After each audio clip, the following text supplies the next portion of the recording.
மேட்டுப்பாளையம் அருகே உள்ள பில்லூர் அணை முழு கொள்ளளவை எட்டியுள்ளது. அணையின் 4 மதகுகள் வழியாக தற்போது 14,000 கன அடி நீர் பவானி ஆற்றில் திறந்துவிடப்பட்டுள்ளது. அண்மைச் செய்தியாக இதனை பார்த்து வருகிறோம். இது குறித்த கூடுதல் விவரங்களை எமது செய்தியாளர் ஜாஃபரிடம் கேட்டு பெறலாம். வணக்கம் ஜாஃபர், இதை பற்றின கூடுதல் விவரங்கள் என்ன பதிவு பண்ணலாம்? வணக்கம் மோகனப்பிரியா.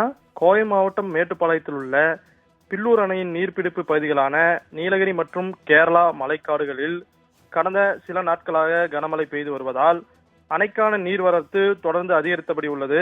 இதன் காரணமாக அணையின் நீர்மட்டம் உயரத் துவங்கி இன்று அதிகாலை அணையின் மொத்த நீர்த்தேக்க உயரமான 100 அடியில் இதன் நீர்மட்டம் 97 அடியை கடந்துள்ளது.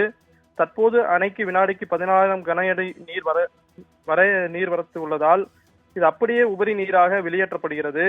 அணையின் நீர்மட்டம் 97 எட்டும் போது அணையின் பாதுகாப்பு அதன் 4 மதகுகளும் திறக்கப்பட்டு உபரி நீர் பவானி ஆற்றில் வெளியேற்றப்படுவது வழக்கம். இதனால் பவானி ஆற்றின் வேகமும் அதிகரித்துள்ளது.